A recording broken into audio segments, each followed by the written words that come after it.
Cette semaine, au sommaire d'Info Hebdo, un stage de théâtre pour les jeunes de Niederbronn et la rénovation du stand de tir à Dembach. Et pour commencer, une rencontre organisée par la communauté de communes à Zinswiller.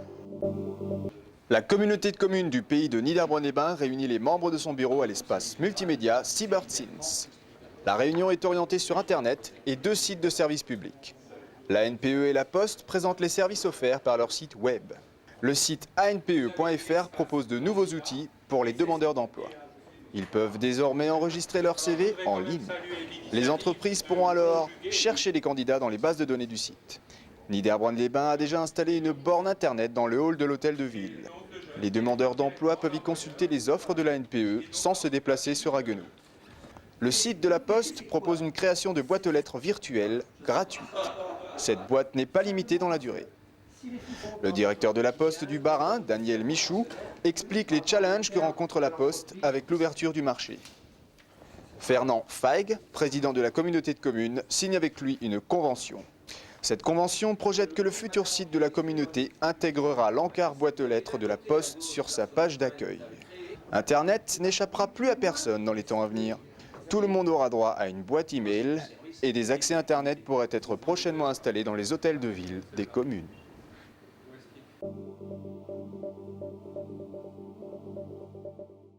Pour les vacances scolaires, la Maison des Jeunes a organisé un stage de théâtre.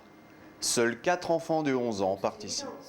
Romain Dutka encadre les jeunes tous les après-midi de 15h à 19h. Le matin, c'est Stéphanie Rose qui les encadre lors des ateliers. Les apprentis acteurs ont eux-mêmes décoré leurs masques, choisi leurs costumes ainsi que la lumière du spectacle. 3 extraits ont été choisis. Quand les filles vont au théâtre de Roland Simon, Réclamation et Appel des chirurgiens de France de Jean-Michel Ribes. Les jeunes finiront la semaine par une représentation en public à la Maison des Jeunes, en avant-première du concert Paradis Indépendant. Il avait une épée.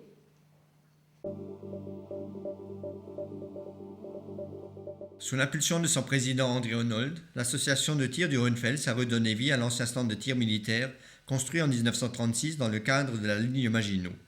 Il servait à l'entraînement du 154e régiment d'infanterie de forteresse qui occupait les casernements et casemates environnantes. Après quelques 8000 heures de bénévolat dans tous les corps de métier, une couche de peinture achève l'aspect extérieur du bâtiment.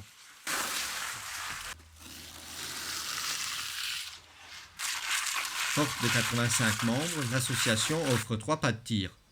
Le 50 mètres pour 7 tireurs couchés, petits et gros calibre. Le 25 mètres pour 5 pistolets. 10 mètres au sous-sol permet à 10 tireurs de s'exercer à l'air comprimé. Depuis septembre 2002, une école de tir officielle prépare 18 jeunes licenciés de différents concours régionaux et nationaux. Cette belle structure est ouverte à tous, chaque dimanche matin de 9h à 12h.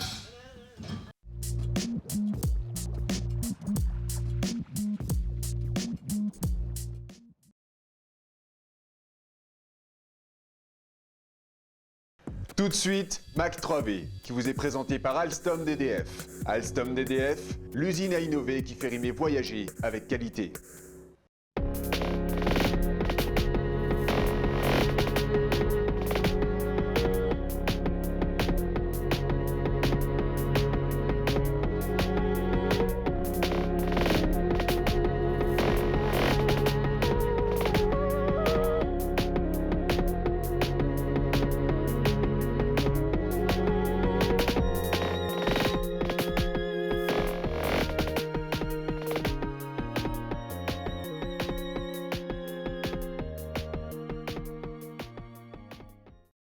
Dans ce numéro de Mac 3V, vous découvrirez la profession de forestier et vous verrez comment planter des géraniums. Mais tout de suite, la section SECPA au collège Françoise Dolto de Reichshofen.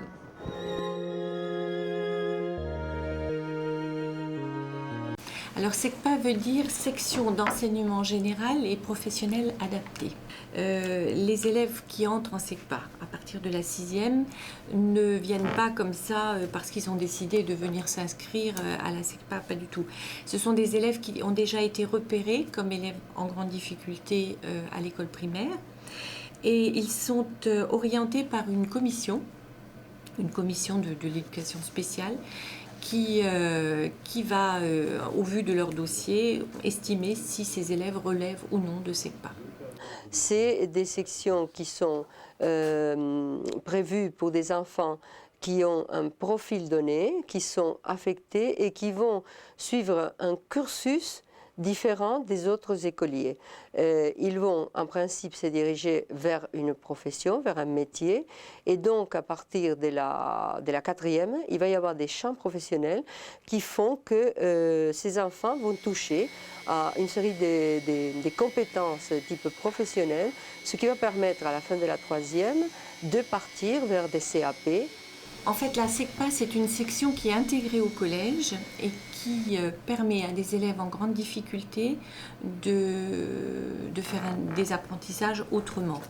Donc, les élèves de SECPA bénéficient d'un enseignement général, donc français, mathématiques, histoire géo, enfin toutes les matières ordinaires qui sont dispensées au collège, et d'un enseignement professionnel à partir de la 4e.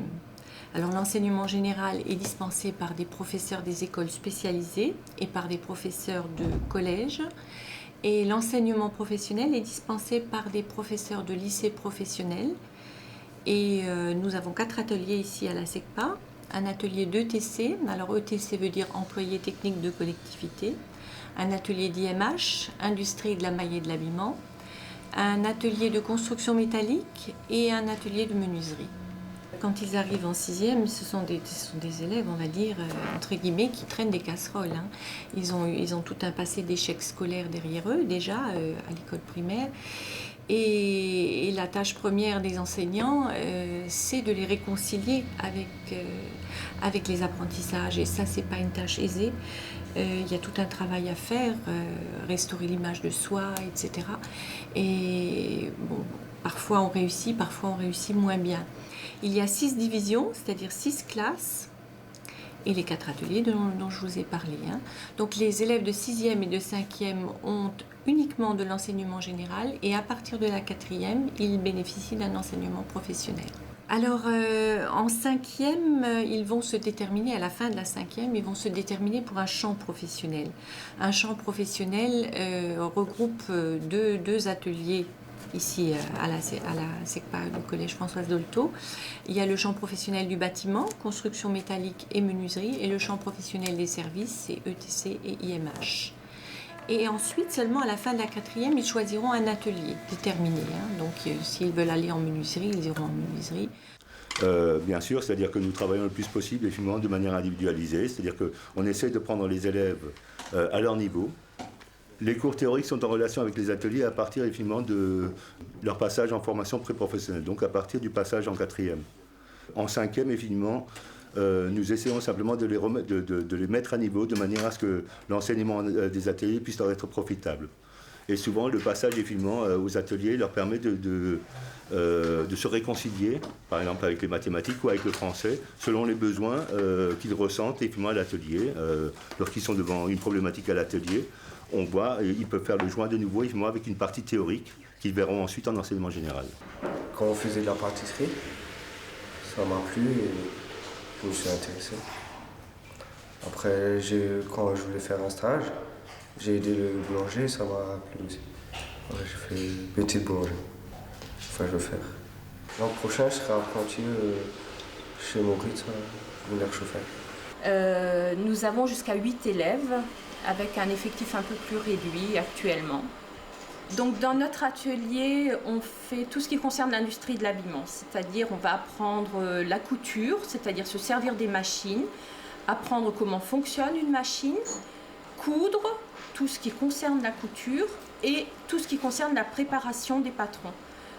Dans l'industrie de l'habillement, dans la couture, il y a aussi tout ce qui concerne la mise en forme finale du produit, c'est-à-dire tout ce qui est repassage en cours de fabrication et en fin de fabrication. En 4e, les élèves arrivent, donc il y a vraiment l'apprentissage de base. Et en 3e, après des périodes de stage en entreprise, il y a plus un perfectionnement des différentes techniques apprises en 4e.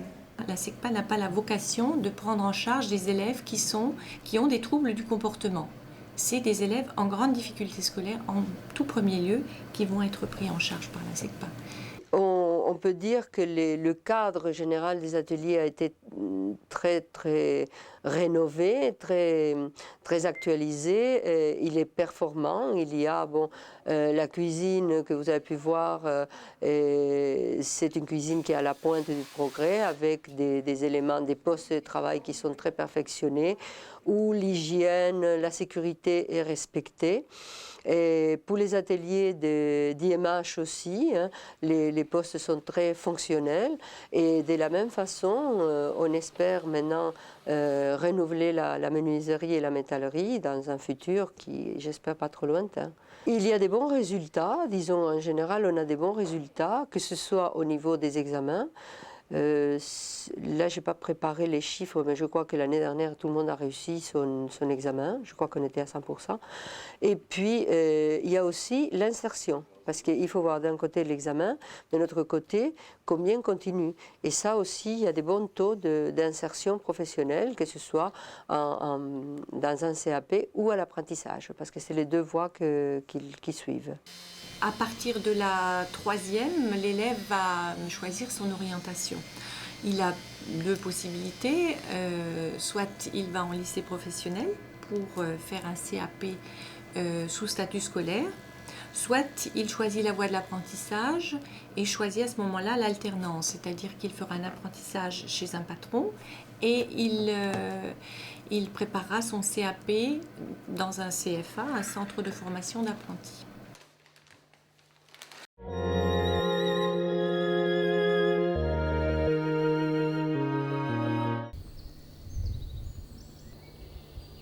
Je travaille dans l'organisation de l'ONF.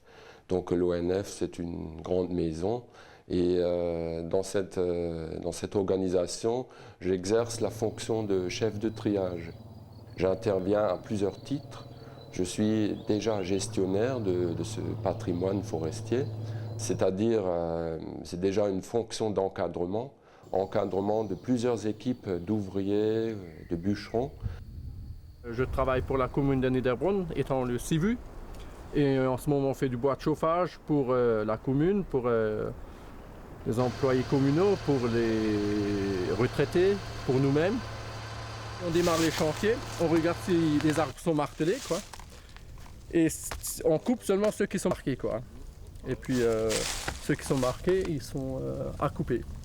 Bon, on regarde l'arbre, déjà où il est, quelle direction qu'il est penché, quoi.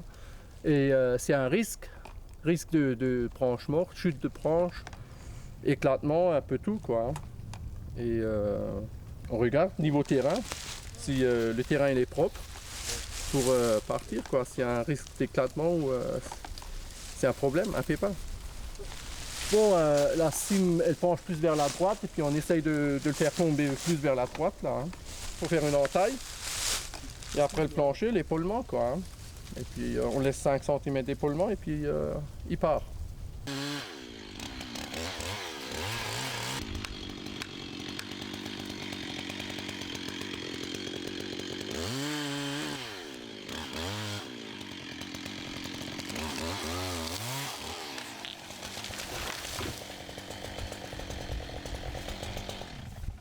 Il y a toute une panoplie de gestion. Alors cela passe par des exploitations.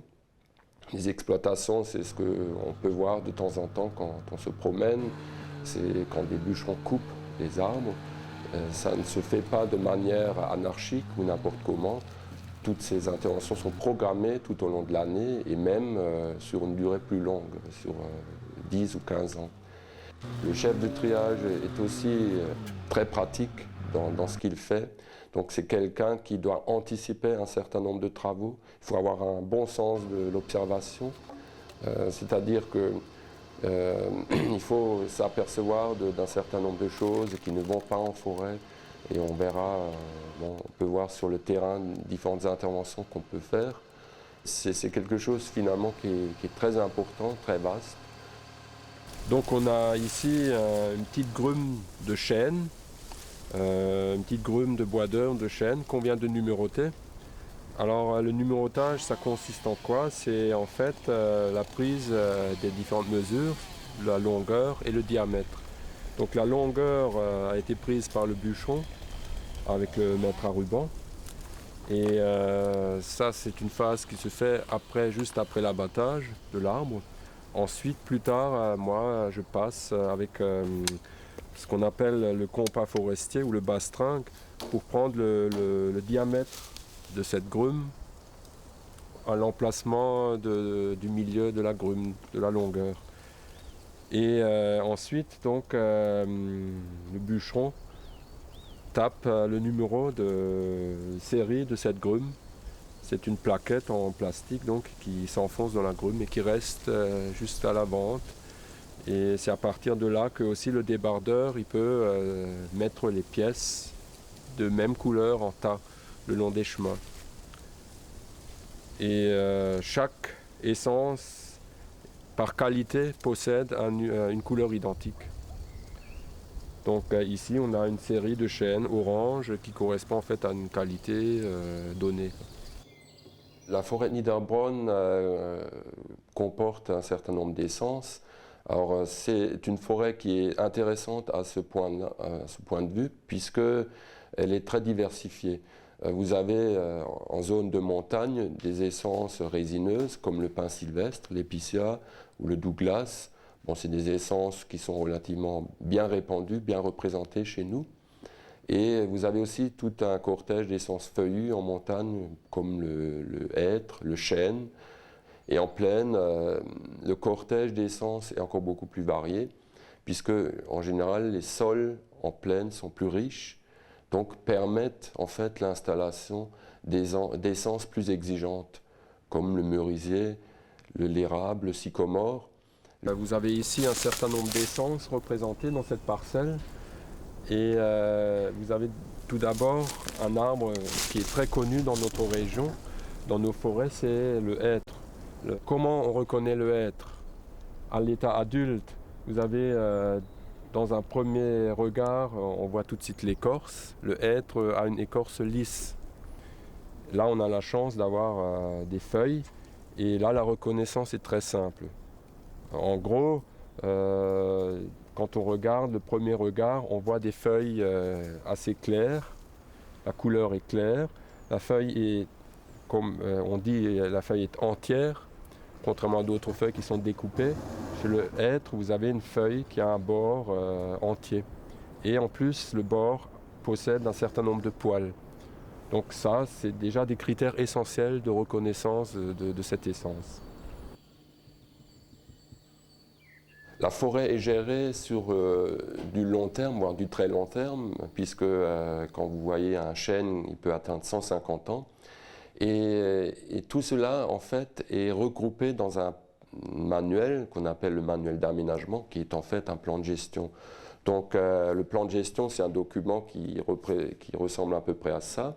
Et là-dedans, vous avez un certain nombre de données qui sont techniques, mais aussi historiques.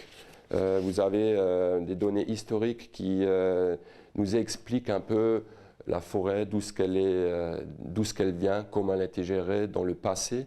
Vous avez des données techniques qui regroupent en gros ces études de station, la situation de la forêt, et puis la composition, le mélange d'essences qui existe actuellement, le volume que l'on peut trouver dans toute la forêt. Et donc tout ce document, qui est une planification en fait sur 15-20 ans, nous permet régulièrement de nous guider, de nous diriger dans une certaine direction. En fait, l'aménagement nous donne déjà une situation de la forêt et ensuite un objectif à atteindre. Et les grands objectifs ici de nos forêts sont surtout, il faut le savoir, des objectifs économiques. Nos forêts sont des forêts productives en bois, puisque bon, on a quand même des essences intéressantes, quoi, le hêtre, le chêne, et des essences précieuses qui peuvent se vendre très bien.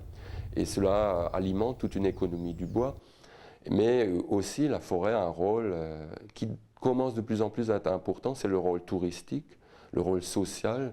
Les gens aiment beaucoup et de plus en plus venir en forêt pour s'y promener, pour s'y ressourcer. Et tout ça nous engage aussi, nous, en tant que gestionnaires, à faire attention quelles interventions sont nécessaires pour que justement le public puisse trouver ce dont il a besoin dans cette forêt.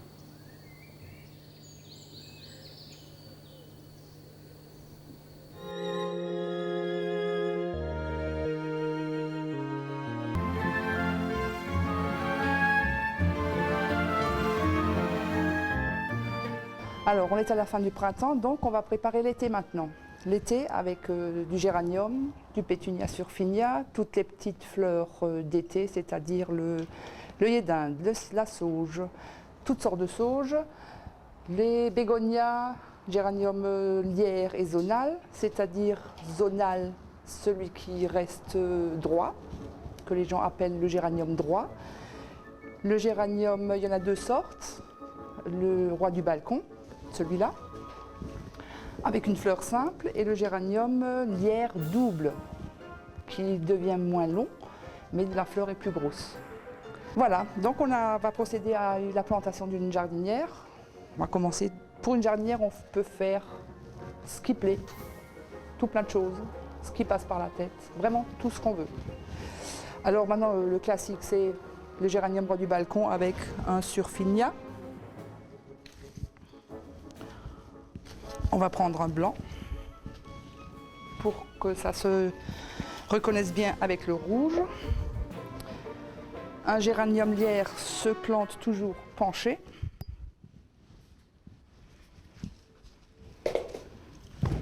Comme ça.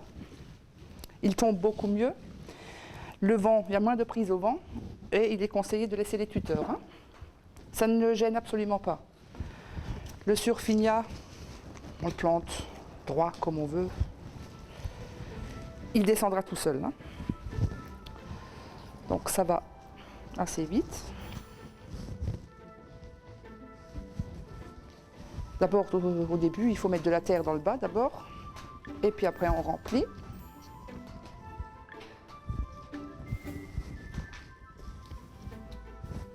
Et voilà. On presse bien pour que le racinement se fasse bien. Si la terre est trop large, ça ne racine pas. Et voilà, vous avez une jardinière traditionnelle qui est peut-être un peu petite au début, mais enfin qui va pousser. Alors il faut de l'eau tous les jours, par grande chaleur. Pas trop d'engrais au départ, plutôt 3 semaines après. Alors on va passer à une autre jardinière. On va enlever celle-là et je vais vous en planter une autre. Pour changer, je vous ai pris une jardinière en osier qui existe aussi avec des crochets, donc facile à accrocher. Donc mettre un peu de terreau dans le bas comme généralement. Et on va en faire une peut-être qui remonte, c'est-à-dire sans lierre.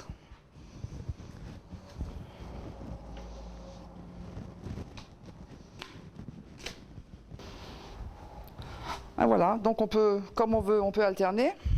On peut faire ça comme ça. Pour que le géranium soit plus gros, on peut le faire comme ça. On peut mettre 2 pareils d'un côté. Vraiment, c'est à l'infini, la plantation de jardinière. C'est vraiment comme on veut. Alors ça, c'est du géranium zonal. Ça, c'est un coléus. C'est une nouvelle variété qui n'existe pas depuis trop longtemps. Et ça, c'est un bégonia bulbe. On va passer à un autre type de jardinière, un peu plus méli-mélo.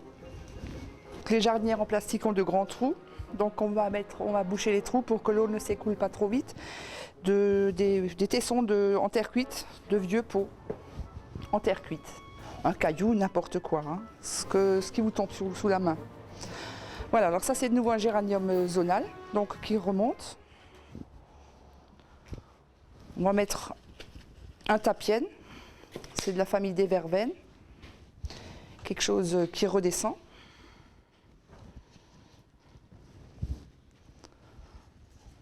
On va remettre un géranium lierre double, qui descend aussi, qui est retombant plutôt.